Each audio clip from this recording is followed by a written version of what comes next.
Hey, Simply Sugar here with the evening news rundown. Let's get right to it. So, in Los Angeles, over 4,000 National Guardsmen and hundreds of Marines report low morale after weeks of urban deployment. Many say they're not trained for civilian immigration raids and they feel caught in the middle of a political war zone. This, according to the LA Times.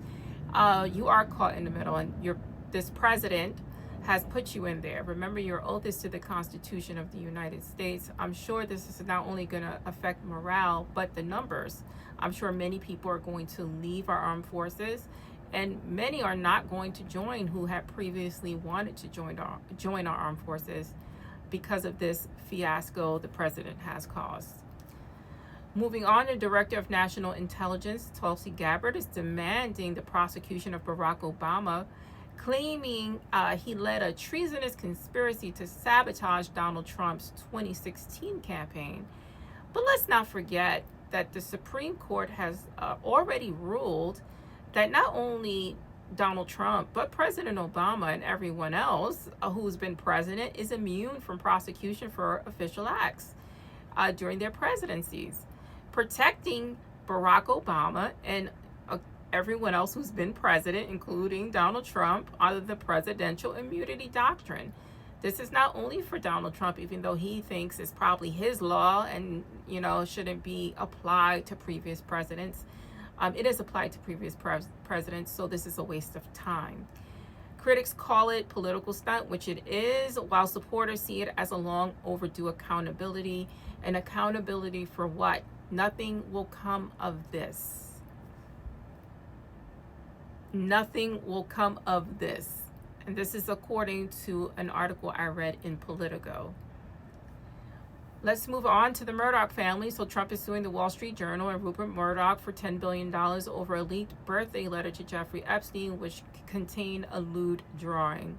The Murdoch family says it won't settle, reportedly telling Donald Trump to bring it on, framing it as a battle of freedom of the press, which it is. This is why Stephen Colbert was fired. This is why, Paramount was sued, ABC, Disney was sued, but they decided to settle for $16 million apiece to appease this president. And this is what happens when you make deals with the devil. If you want to read more about that, you can read it in The Independent. Some sad news here. A driver lost consciousness and drove into a crowd outside a nightclub in East Hollywood, injuring over 30 people. At least 7 are in critical condition. And what the LAPD called a mass casualty event. It's sad on all sides because, this is a medical event. This type of medical event can happen, unfortunately, to everyone or anyone. I had a family member who passed away from a hit and run.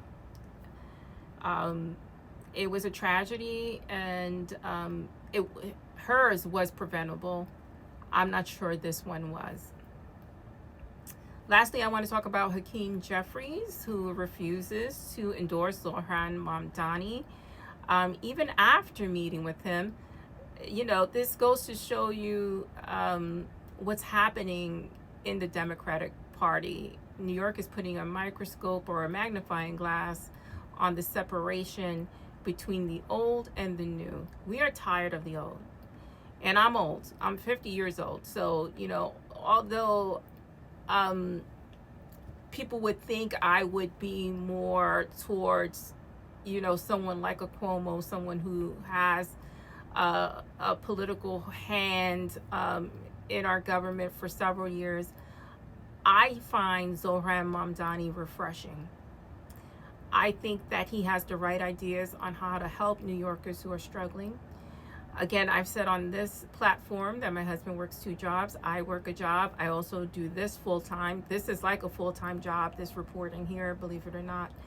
I do earn some money. I earned a total of $11 so far, and I'm happy about that. I have over $80,000 in Parental Plus loans, which I happily accept and pay because I put my daughter through college, and I will do it again in a heartbeat. Doesn't mean I'm not struggling. It doesn't mean that I'm not living paycheck to paycheck, because I totally am.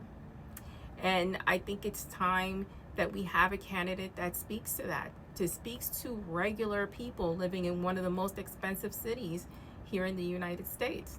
And the fact that the Democratic Party refuses to recognize what's happening here and still are going with the status quo of, let's help the rich is annoying. It's also disappointing because it's tone deaf.